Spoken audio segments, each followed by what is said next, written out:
everyone, and welcome to another exciting episode of Fun with Flags, the show that we do every Thursday, and my mom's favorite show. So, I am, of course, your host, 50 Shades, otherwise known as Dado, for this episode. And with me is my good co host, Soda, which I will now come up with a clever nickname. Okay, good. How are you doing, sir? I'm doing okay. Enjoying a long weekend here. It's raining outside on the day we're recording this. Yeah. First day of October, we finally get some dreary looking skies. Yeah, we've had that for a few days here. No chance of rain though, just the clouds. So you know what? We're halfway there. Not us. It's been raining since yesterday. You lucky bastards. Okay, how about this? Oops. I got this spelling wrong. There we go. Are you even watching, or are you just? Yeah, I am. I'm just responding. Well, I'm responding to somebody who just messaged me, and you're doing something, so I'm waiting. Basically, Let me guess. Your dad asking if we can. No. My dad doesn't know how to text, so which is why he fucking calls me all the time. Well, wishful thinking. We might even get a call during the show, so heads up to the audience. But yeah. We're not here to talk about dads. We're here to talk about one of the darkest times in the history of the state of Israel, and one of the most brutal and bloody conflicts to befall this great nation of ours, or state. By the way, do you know what the difference is between state and nation? Are they the same? Probably not in this sense. Like, I know what it means when it comes to like America, but well, yeah, obviously, but I don't know what it would mean in this context. Weird. Maybe we should look this up sometime. But before that, you had some things to say about this topic last week when I announced it. Would you like to reiterate what you said? If I can remember what I said. You said that it sounds redundant. Oh, yes. Yeah. This the title. What was the title again? The Yom Kippur War. Yeah, because Yom Kippur is traditionally something about forgiveness, right? Yes. And then you have war, which is quite the opposite. So they kind of cancel each other out. Yeah, so just pay me no mind. I'm just relishing in the last few minutes of you being in complete ignorance of this whole situation. I'm just relishing the fact that you don't know and even can't even venture a guess as to the topic. By the way, I'm just noticing how well I'm blending into the background of this new couch, and we literally get a floating talking head episode for this one. Oh, it's a new couch. I thought you just put a blanket over the old one. It's a new sheet. It's a new covering. Oh yeah, that's what I meant. Yeah, okay. So, still no idea why there would be a war on Yom Kippur. Not a clue. Not even a hint of a guess? Not really, because you guys are always at war involving something. Not our fault. I know. Mostly.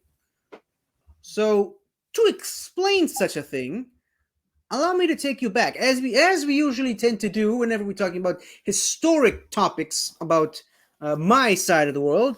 We not only have to go back in time to the event itself, we also have to go even further back to the events leading up to said event. And we're going further back into the Israel War of Independence. And he gets up. I was about to show an image and you get up. Because I'm going to close my window. It's getting cold. Canadians complaining about the cold. Shut up. I will not shut up. It's my topic. It's my turn to speak. It's your topic, and you'll talk if you want to. It's my turn to talk. Don't tell me to shut up. So you remember this image, right? Yes, I do. Yes. So this was the partitioning plan that would have been. And the inevitable phone call. See, I knew it. Yeah. So go ahead and answer that while I catch the audience up. So this is, of course, the original plan that would have been the state of Israel and the state of Palestine in 1948. That was the UN's decision. Again, to clarify, the greenish blue area is the Jewish area of the state of Israel, and the brownish orange thing is is territories that would have belonged to the burgeoning Palestinian state, and that little white smudge at the center, that's Jerusalem, which would have been planned to be a international uh, place. It's Uh, kind of ironic that you described it as a smudge because throughout the centuries, people have tried to make Jerusalem a smudge. yeah, I mean, look at it. That doesn't it look like a smudge on this map? Look like someone just dropped a drop of ink and was like, "Yeah, I won't clean it up." It does, but the white surrounding it makes it look like a weird shaped skull. Yeah, it does. Yeah. So anyway, this would have been the plan, as I mentioned.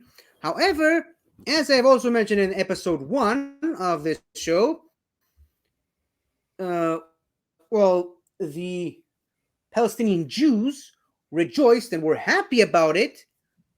The Palestinian Arabs were not so much, and so.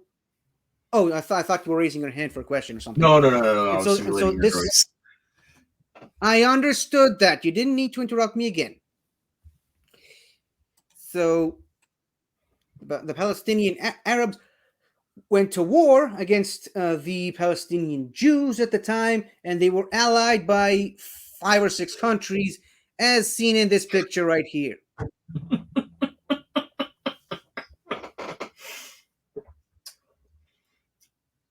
I love this image, and I just love it even more. The fact that you almost spilled out your whatever the hell you were drinking. Very Canadian ice cap.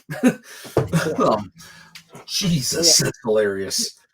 Did you read this comic, by the way? I is this the modern run of the Darth Vader? Yeah, it's canon. It's the Vader Down. No, I did. I remember starting to read the series, but I stopped reading after a certain point. I did too, but it was way after this. What? I said I might actually have 2 books here. It might even be this one. So after this sort of conflict, this led to the new state of Israel to be founded. Of course, Israel was founded the day before the war broke out and has continued to exist every day since. And these were the borders at the end of the war. As you can see here, the new state of Israel occupied all these sort of white-ish area that you have here, and the other 2 areas that are not officially a part of Israel at the time were obviously the West Bank, otherwise known as Judea and Samaria, but it was later renamed the West Bank, as well as the Gaza Strip, which is this little the little point. section right by the ocean there along the border. So whenever you hear the news about the Gaza Strip, it's the little strip of land right over there. Hence its name. Yeah, because it's a strip. Now, this does not mean, by any stretch of the imagination, that things were This peaceful. type of strip. Woo! No, kidding. Will you stop interrupting me? Oh, come on, lighten up. That was a good one. You know it. I didn't see any laughing. Did you? And you were laughing on the inside. No, I was screaming on the inside. Anyways, so this was definitely not a time of peace. I've almost spilled my tea. See what you made me do? I almost spilled my giant ass cup of tea. So this was definitely not a time of peace after this was achieved. There have been several other conflicts in the region. However, the most notable one, specifically for the terms of today's discussion, was, of course, the 6-Day War. Are you familiar with the 6-Day War, at least? I have heard of it, and that's it. Okay, good. At least some news travels. Yeah. So basically, after the defeat of the Arab forces at the end of the Israel War of Independence, these Israelis um, now have their own state, and thousands, if not millions, of Palestinian Arabs essentially became refugees, taken from their homes, and just dispersed all over this area of the Middle East. Some went all the way to Egypt. Some went all the way into Jordan. I believe, some even went all the way into Syria.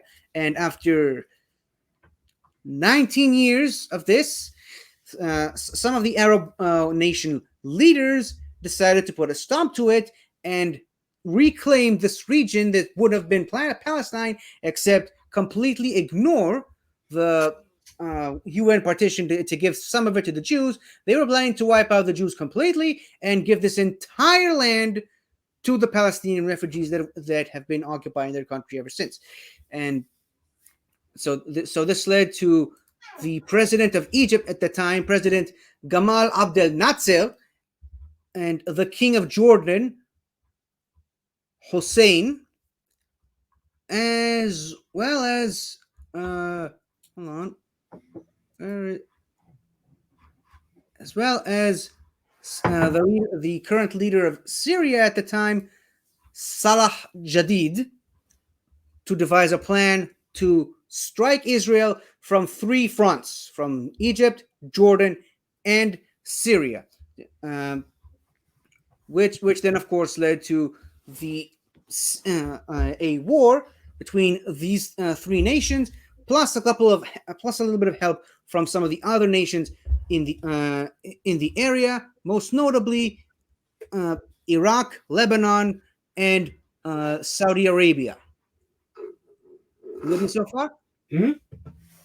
And on the Israel front, we had the prime minister at the time, Levi Eshkol, the minister of defense. Where is it? Moshe Dayan, and the general chief of staff, Yitzhak Rabin. More on him in another episode, because trust me, we'll get there. What? Okay. Can you go back to the previous picture for a second? Moshe Dayan? It's got his autograph on it. Oh, that's cool. I never noticed that. I was like, what the hell? So that's interesting. So he was, of course, a former general chief of staff, which is why he's dressed that way in the picture itself. But by this time, he had already resigned from the position and took on the bigger role of Minister of Defense. What happened to his eye? Well, it was injured. That's No, why I he's mean, wearing an eye patch. What happened? Like, how did he get injured? You know, everyone knows that. Everyone knows that he's got the eye patch. Not enough people talk about why he's got the eye patch. Oh, it's one of those we just won't talk about it sort of things. Got it. Yeah. Okay. I mean, do you need to know why Nick Fury got his eye patch? No, we did not need to know that he was No, scratched. but I mean, I was just curious if it was like a war injury or something. That's all. Well, he was a general chief of staff, so naturally it would have been a war injury. It could have also happened in the home. Who knows? Anyways. Stay on target. We're too close. Stay on target. So yeah, former chief of staff, now Minister of Defense, current chief of staff, general chief of staff, Yitzhak Rabin, and his second in command, Haim Bar-Lev, which will be more important later in this topic. They, of course, mounted a counter-assault. There was some strong military intelligence letting them know that the Egyptians, the Jordanians, and the Syrians were planning an attack. So, in the spirit of strike first, that's basically what Israel did. They struck first, which led to a war that ended with a decisive victory for the Israelis in just 6 days.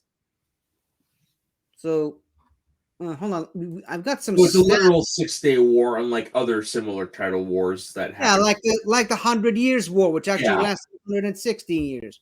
Yeah. So, for stats wise, Listen to this. The Israeli forces were around 470, 480,000. Okay? Yowzer. And the combined forces of both the Egyptians, Syrians, Iraqians, and Jordanians were somewhere in the general area of 550,000. Hmm. And not, to say that this was a decisive victory would probably be an understatement. They didn't just win. The Israelis didn't just win.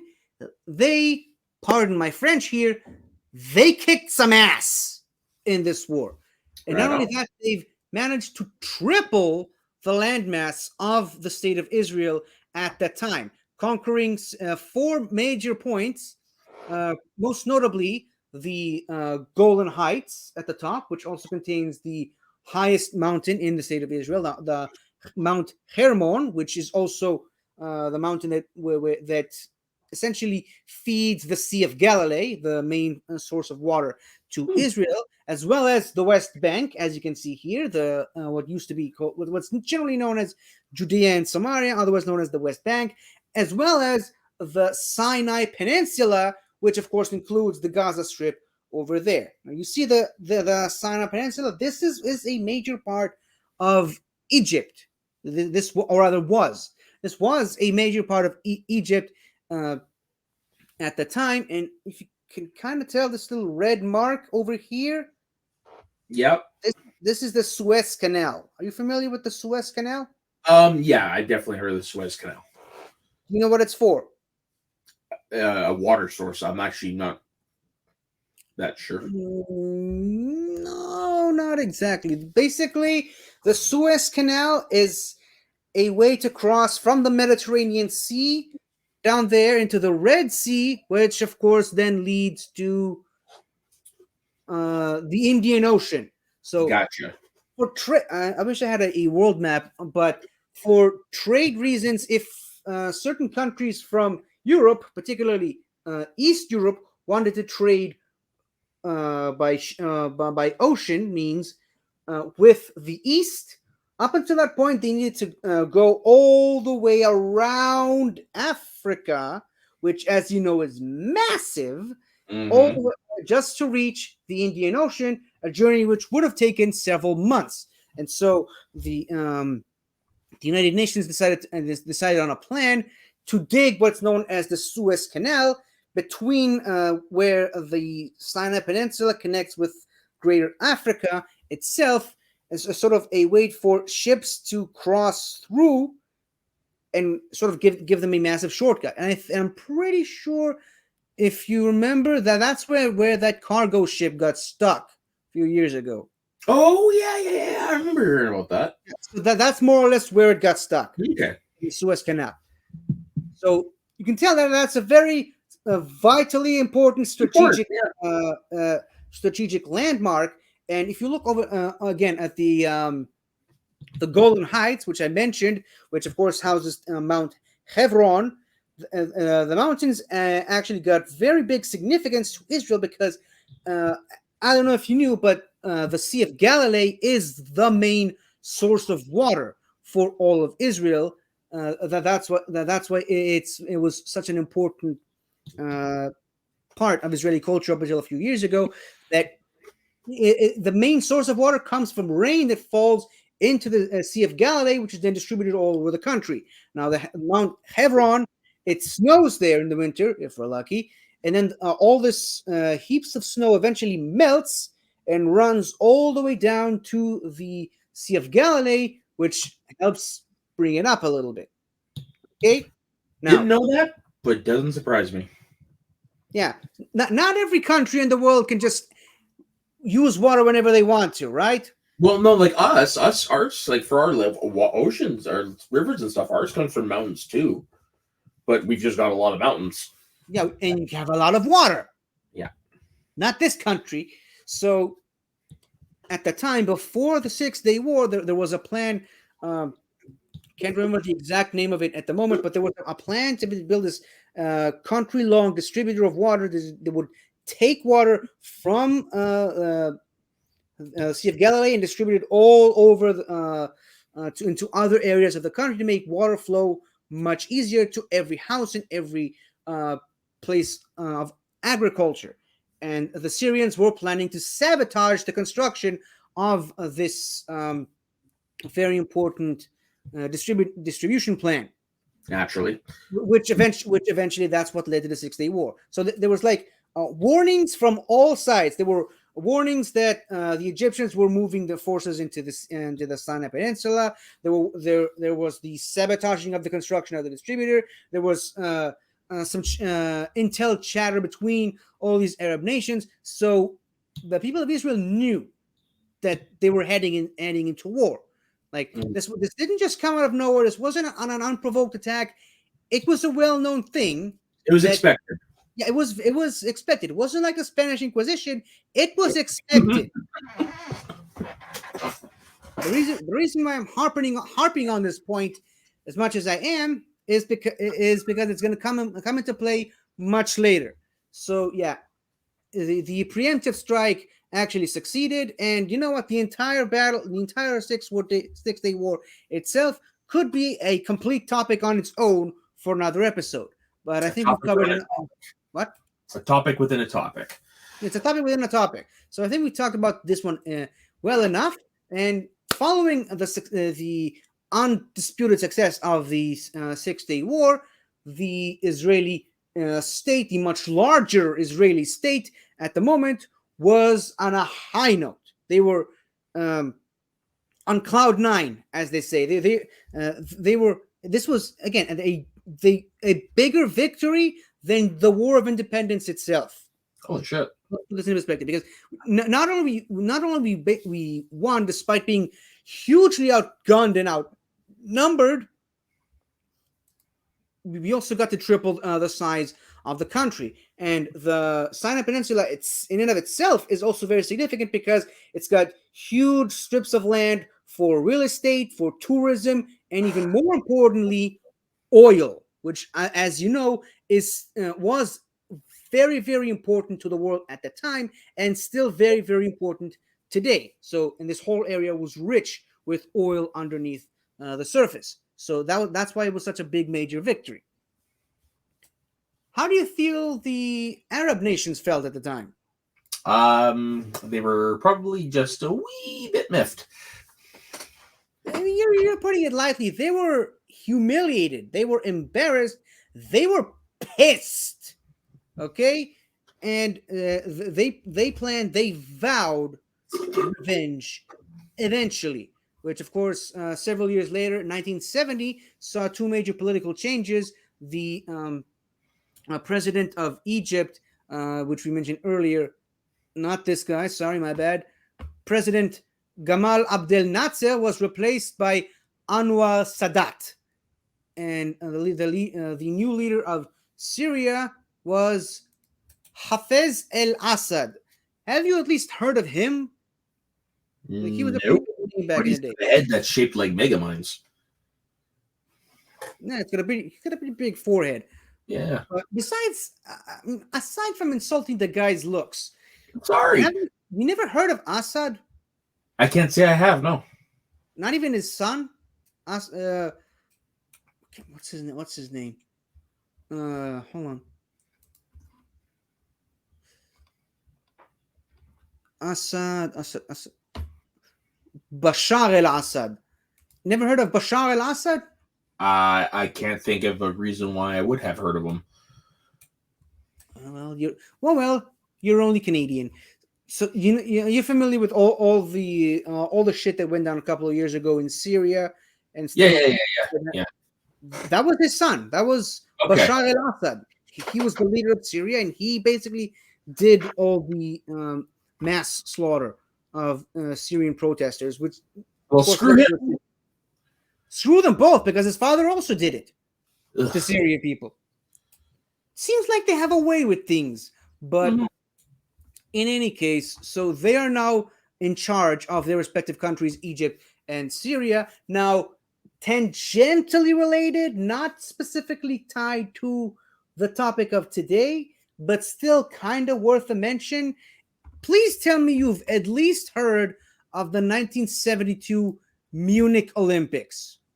Yes, of course I've heard of the Munich Olympics. Like I'm not an expert, but I've at least heard of it, and I'm familiar kind of with what went down.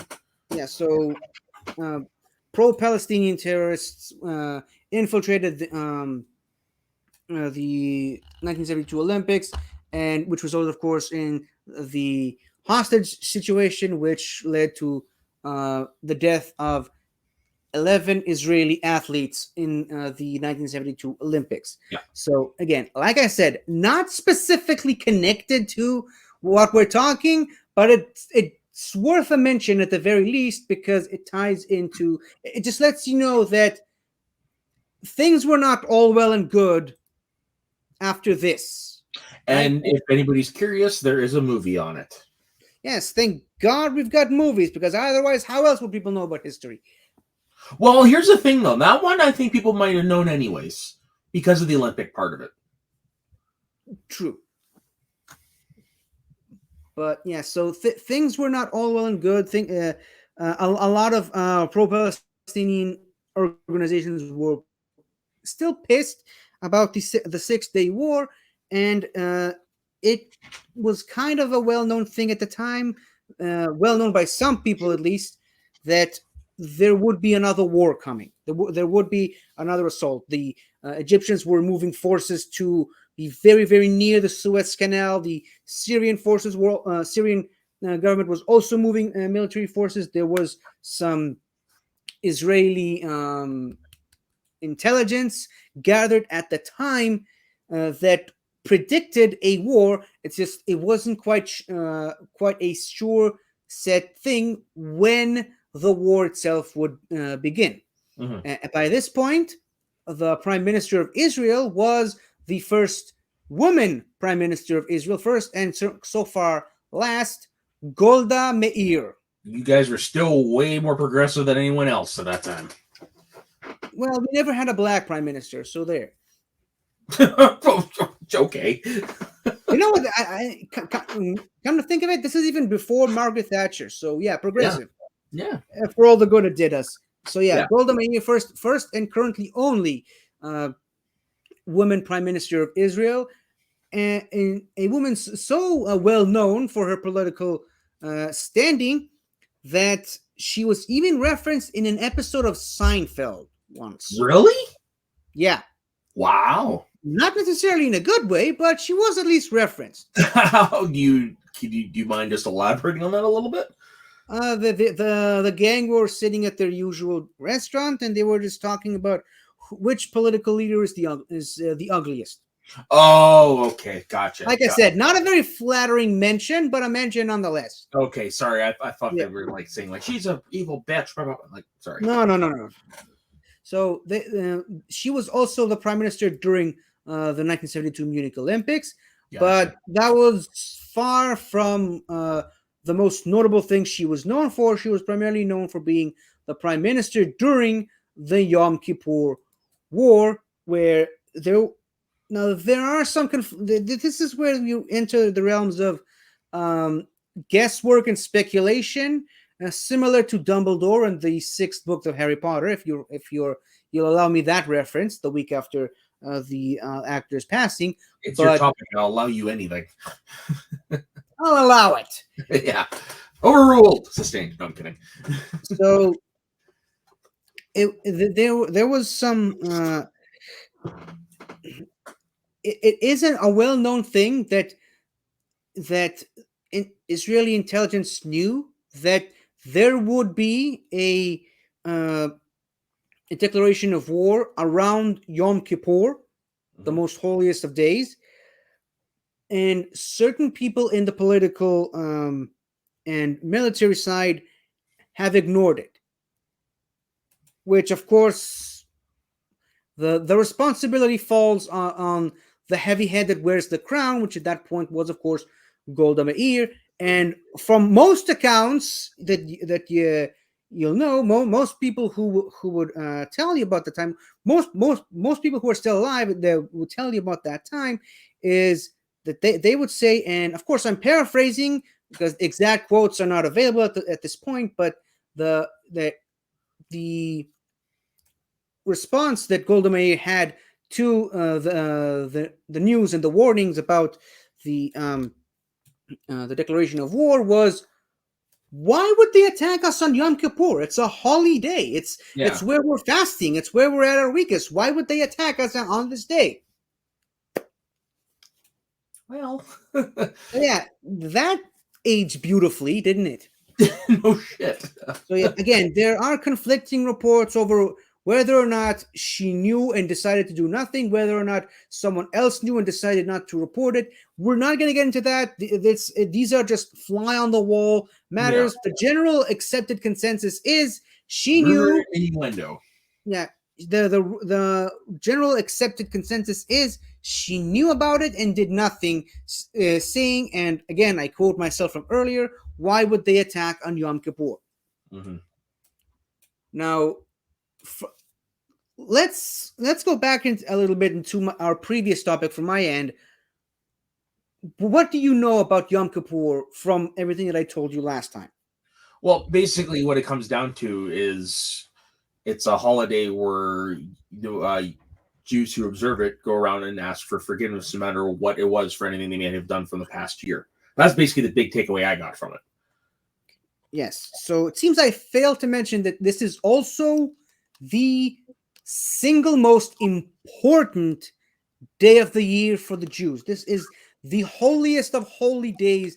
You know, forget your Hanukkahs and Passovers and Rosh Hashanah. This is the day. So that would explain why I've heard about it more, just as much as I have of Passover and Hanukkah. Okay. Yeah, because it's the day. It is the day where it is a day of reckoning, in a way. Yeah. It is a day where you as a person, sorry, getting emotional here, you as a person sit down with yourself and with your God and seek forgiveness and recompense and a reckoning for the past year and everything that you hope to do in the new year. This is the most important day for the Jews, and on top of that, it is also a day of fasting, a 25-hour fast where people just basically do not eat, do not work, do not do anything.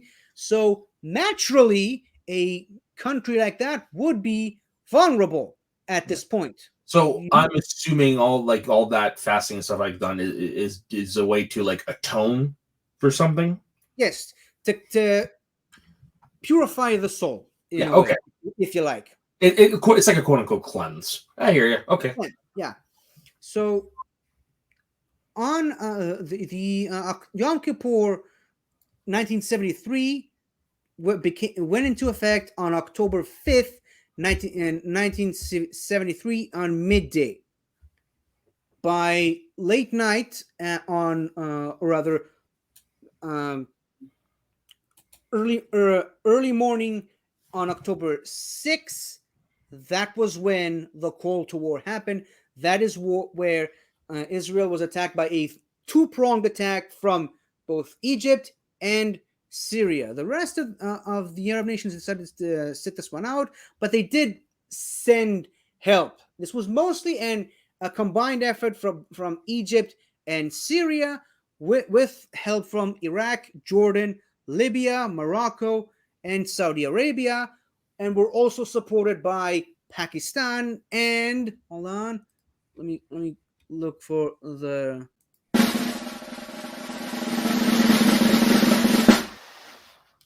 USSR. Oh, really? This is going to become very important later. The USSR was a big supporter of the Arab nations, giving Syria a lot of weapons and vehicles and tanks and planes and technology, which at that time Israel did not have, like night vision technology.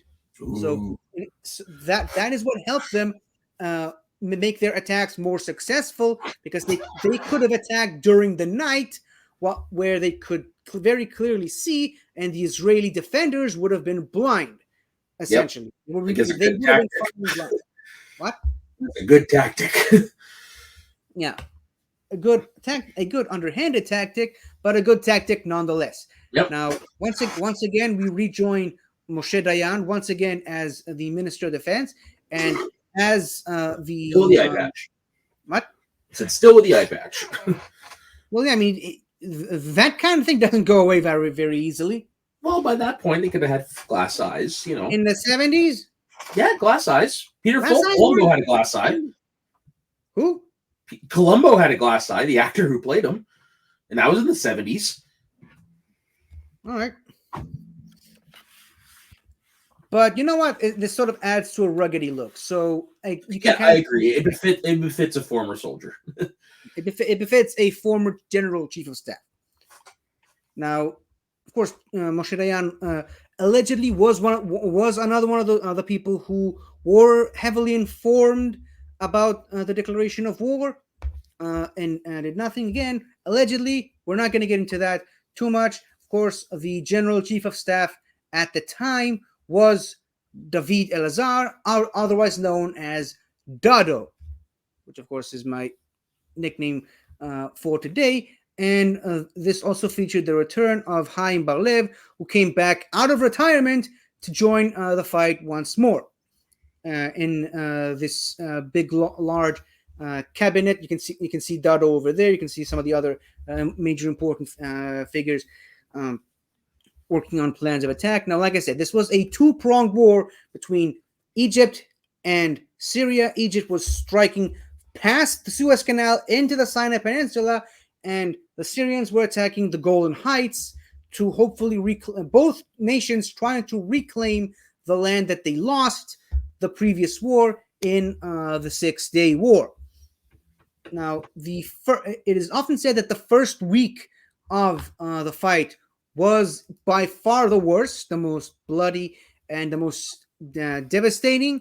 And we got some more stats here. So on the Israeli side, the soldier count was around 350,000. Okay. Now, combining the Egyptians and the Syrians together, we have somewhere in the general area of 920,000. Holy shit. So yeah, almost triple the amount on the attacking side as for the defender side. And this was, like I said, the most brutal conflict, the most devastating war. Thousands of people died. Many more were taken hostages. So many wounded on both sides, of course, both sides of the conflict. But this basically caught Israel completely off guard.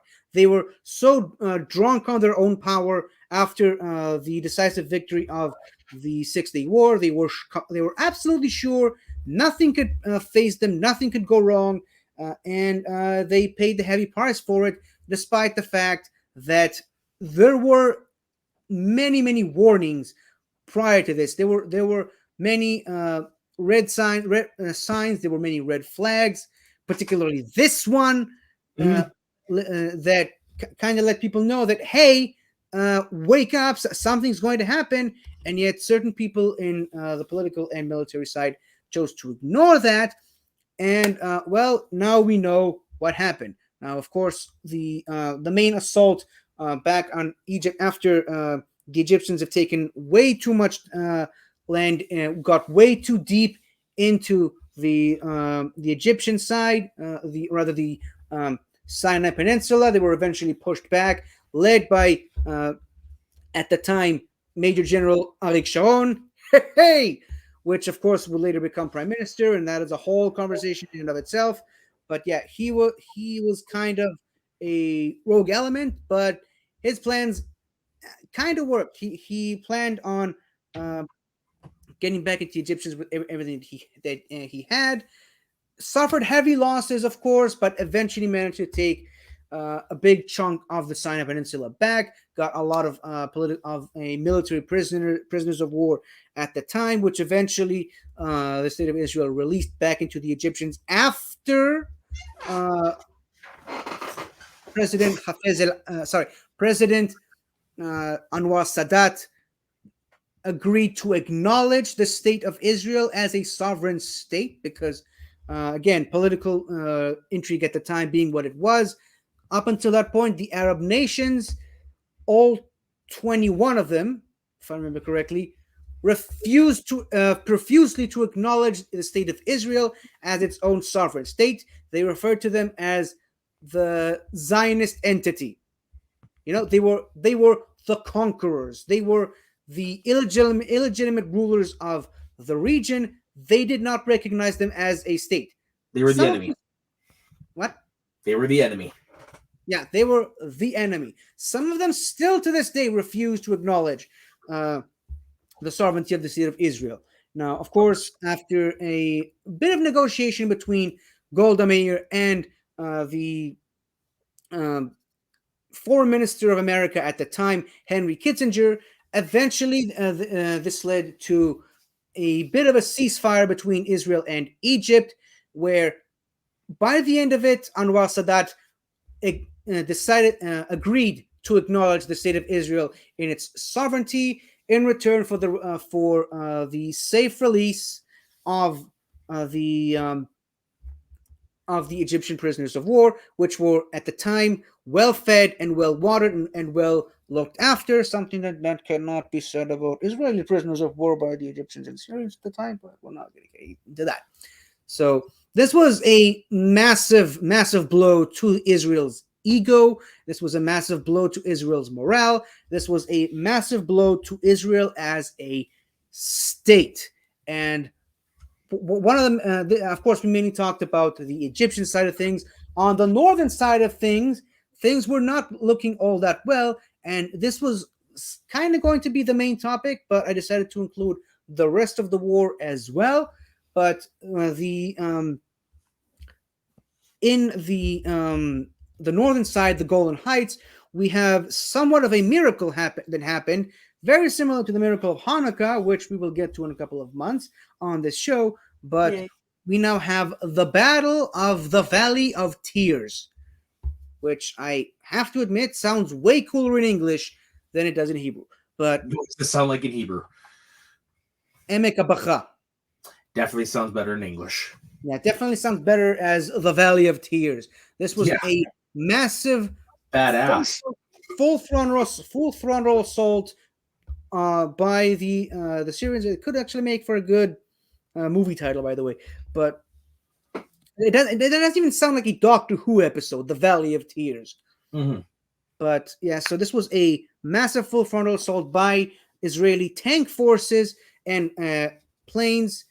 Basically, hundreds and hundreds of tanks, Syrian tanks, were advancing on this valley in the Golan Heights, a valley of which the strategic placement of the valley itself was very much in the Syrians' favor, where they can see their way the whole way through, while on the Israeli side, it was a little tough to see the other way around. And of course, as we've already mentioned, the Syrians also had night vision, so that's why they were able to make their advance on the 6th of October, deeper and deeper into the valley itself. And of course, the main defense force in that region was shit. Kind of was shit. Hold on, I need to learn the English name. Was the 7th Brigade. Sorry, my bad. The 7th Brigade. I need to learn to translate that word. The 7th Brigade, led at the time by Colonel Avigdor Gahalani. All right, he was the battalion commander at the time, who, of course, suffered heavy losses. They were essentially annihilated. His whole brigade were kind of annihilated. So he came up with the genius idea of just having all of his tanks fire in all directions to distract the enemy and make them believe that the forces that they are fighting against were actually a lot bigger than what they actually were. He wanted to make them feel like the entire force of the entire Israeli defense force was at that place and that they had no chance. Even going so far as to lie on the comms, make and the communication system, knowing full well that on the Syrian side there were people listening to him. So he basically made it look like his forces, which by that point had been massively dwindled into only like a handful of tanks, he made the Syrians believe that they were actually fighting against dozens, if not hundreds, of tanks, which affected their judgment and clouded their movements. And so basically, he and his very tiny forces went deeper and deeper into the valley itself, striking back at the Syrian forces, taking out tank after tank after tank after tank after tank, essentially single-handed. He even still to this day visits that place, talking in front of a large crowd of students and children, telling them essentially war stories, explaining how with barely a force to hold a single fort, he was able to repel an advancing force of hundreds of tanks for several days until reinforcements was able to arrive, and he basically pushed the Syrians back all the way to Damascus, and eventually the Golani foot soldiers arrived. Many of them were killed, but the following day, the fighting continued, and eventually the Israeli flag finally was planted on the edge of the region as the Syrian forces were held back. So, I'd say that makes him a legend. Yeah, I mean, this guy could make a very good. He's got very good source material for a movie, if you ask me. You even have the title right there, One Man Army. Mm-hmm. Like, this guy deserves a biopic while he's still alive, by the way, because he still is. And he. How old is he? He's got to be pushing 100. Oh, you're crazy. No. Not at all. Hold on. Yeah, and yes, I am crazy, folks, but that's another story. He's 79. How did you reach 100? Well, he looked. I thought. Never mind. Don't ask. All right. Never mind. So he looks a little older in that picture than I thought he would. Okay. And he recently also lighted a fire in the Israeli Independence Day earlier this year, from the point of view of people who celebrate it on the non-Jewish calendar. So, anyways, so this was the on the north. We talked about on the south. Eventually, of course, Hafez al-Assad still refused to acknowledge Israel right up until his dying day. Some peace talks have been conducted with his son Bashar al-Assad, but they've all reached a stopping point once the Arab Spring happened and the Syrian civil war began. Meanwhile, on the other side, Anwar Sadat eventually agreed to acknowledge Israel's sovereignty, which of course then led to the Camp David Accords. Are you familiar with those? Well, I know the Camp David in terms of the American Camp David, but no. Well, in the American Camp David, this is where a peace treaty between Egypt and Israel was signed on 1978, where, as part of the terms of the agreement, Israel gave the Sinai Peninsula back to Egypt in return for peaceful cooperation between the two nations. Of course, cool. Several years later, Anwar Sadat was assassinated and replaced with. Hold on. Sorry, which guy was assassinated? What? Can you bring up a picture of which guy was assassinated? This guy. Okay. Why, do you know him? No. I just wanted a refresher. Image for the name. Hosni Mubarak. Yeah, Hosni Mubarak was his replacement, which was in office for about 30 years until the Arab Spring happened. Please tell me you were at least familiar with the Arab Spring. No. Man, ignorance must be bliss where you live.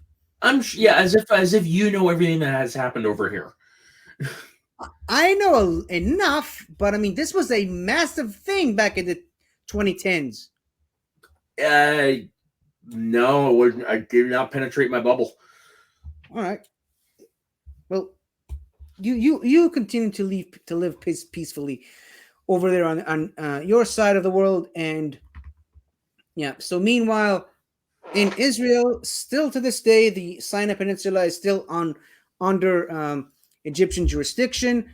The Gaza Strip and the West Bank are considered controversial zones, to put it lightly, and the Golan Heights, despite some evidence to the country, still to this day is a genuine part of Israel, and of course, it is planned to be returned to Syria in the event of a peace treaty accord with Okay, the neighboring Arab nation. I If do remember this. I just didn't know it had a name.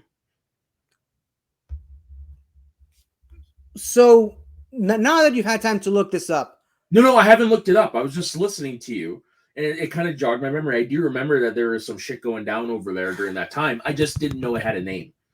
it was called the Arab Spring because, surprise, surprise, it started in the spring. This was a series of protests against the government, and so Arab governments were toppled one after the other, starting, of course, with Tunisia and then with Egypt, which then, of course, spread into other Arab nations, which, of course, led to the Syrian civil war and the Libyan civil war, which, of course, led to the death of Muammar Gaddafi and the reorganization of Libya. Yeah, see, I remember that. I do remember that because I know who Gaddafi is. Omar Gaddafi. Yeah, Muammar Gaddafi. Yeah. See, it was a major part of the news back in the day. Yeah, I was a little surprised you didn't hear that. I remember hearing about him during it from a stand-up special of Robin Williams from 1986. He references him. All right. Yeah. Well, again, thank God for Robin Williams teaching you history. But yeah, so this is basically the layout of the land at this point, still to this day, and well, this was, like I said, this was the biggest and bloodiest conflict in the history of Israel. The entire conflict itself lasted for no less than 19 days, with some minor fighting still continuing after the fact. But for the most part, the war itself ended on October 24th,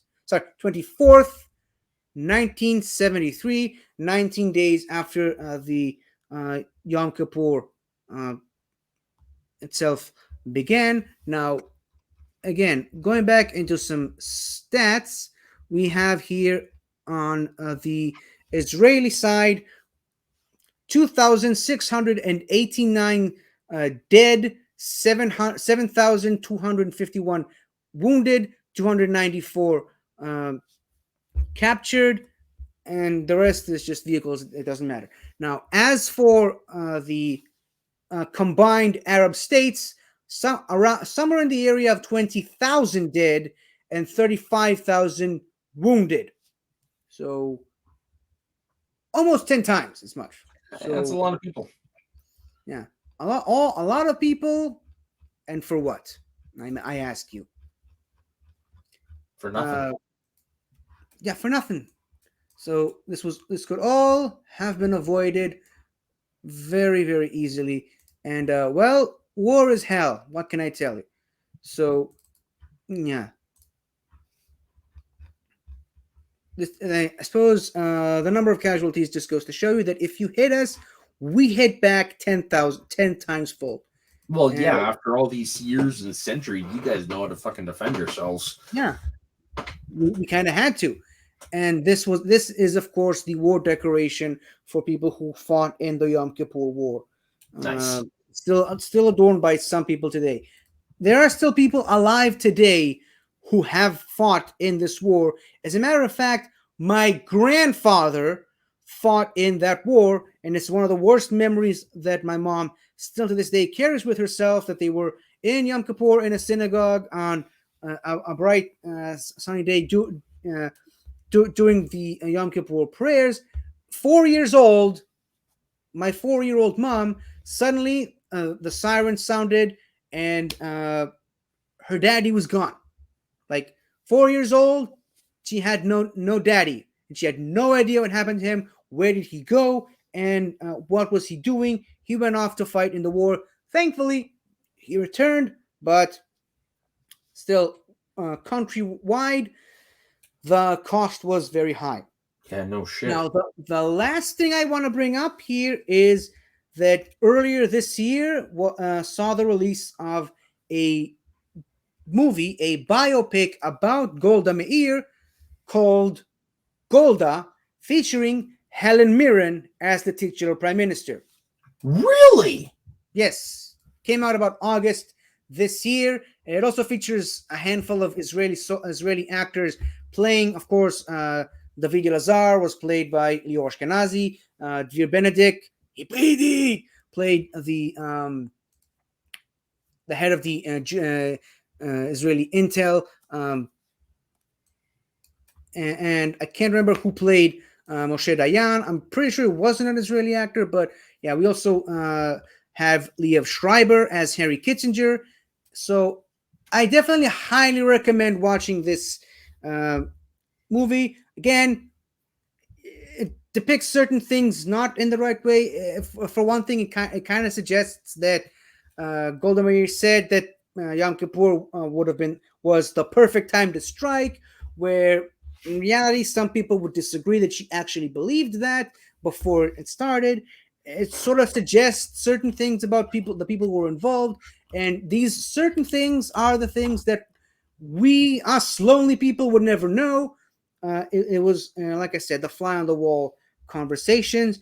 But the most important thing to take away from this: do you finally know? Do you finally understand why there was a war on Yom Kippur, the Day of Forgiveness? Do you finally know I get it. why this happened? Yeah, because strategically was when the Israelis were most vulnerable. So in hindsight, it was the perfect time to attack. Mm-hmm. And you may not like why they attacked, but I mean, it just makes sense. Remember, they didn't attack; they defended. Oh yes, sorry. In almost all of Israeli wars, Israel was never the attacker, never the aggressor. Yeah. They were always the defender. Hence, the Israeli military is known as the IDF, the Israeli Defense Force. Yeah. We are not the aggressors; we are the defenders. And funnily enough, the Golan Heights were around the general area. It's a very large area. Yeah, but what I meant was it's perfect day for attack. It's perfect day for your enemies to attack you. Yeah, is what I meant. I was on a different tangent. The Golan Heights themselves are it's a large area, but in that area, I myself have also defended my country against Syrian attacks in 2014. So it's a struggle. We are still struggling with it today. Every day to us is a struggle, and that is why we don't fight because we want to. We fight because we have to, because we need to, because we have no choice.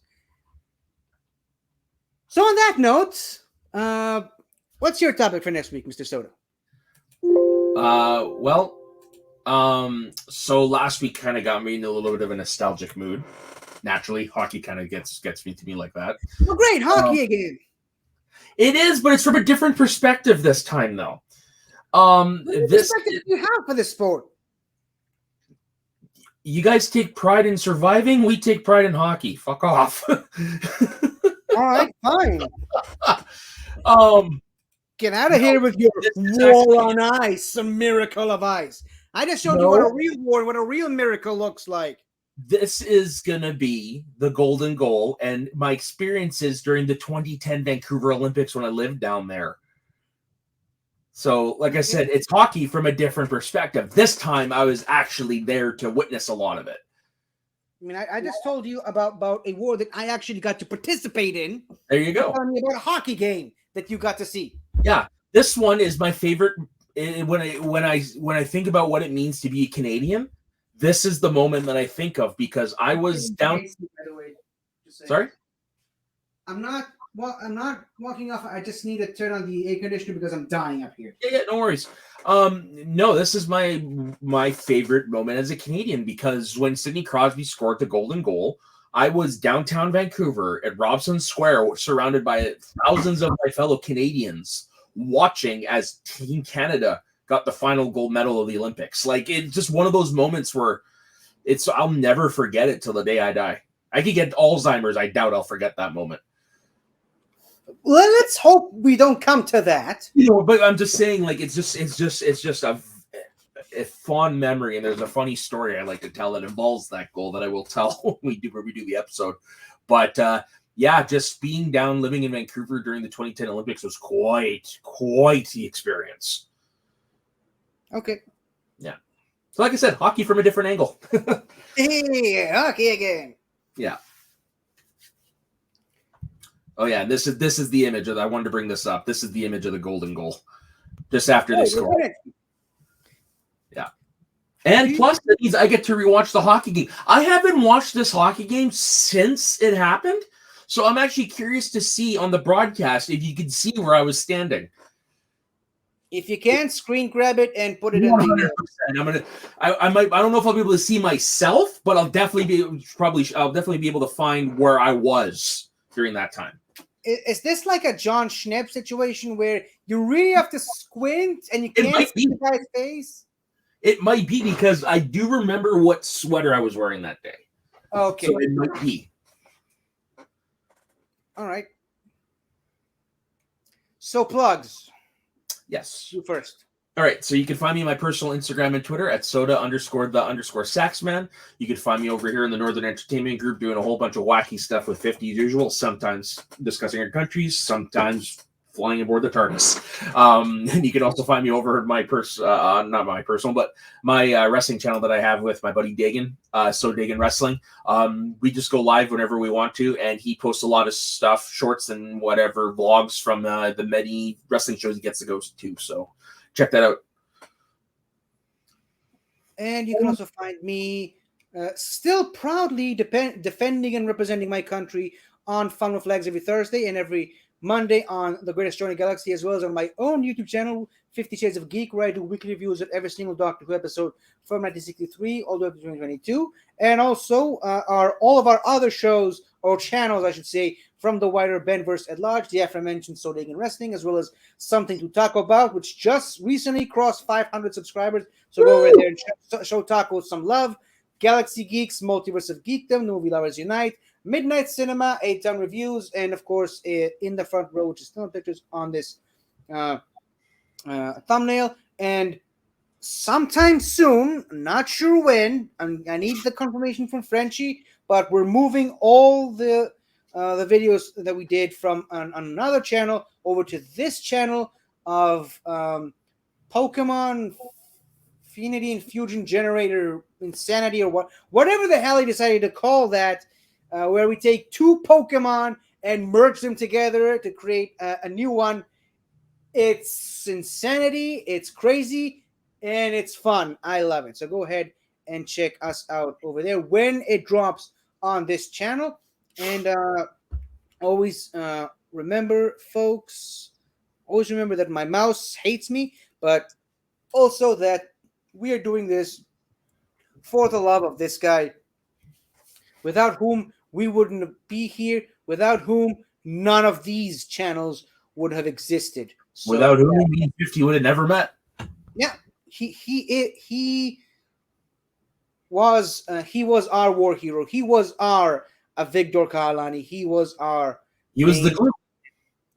He was the glue that kept the group together, and now I can't take this stupid picture off. Sorry. So yeah, and always remember, folks, all we're asking is that you let your geek flag fly, whether you're defending your country in a war or whether you're just supporting your country in a hockey game. Always let your geek flag fly. That's all we're really here for. So, goodbye.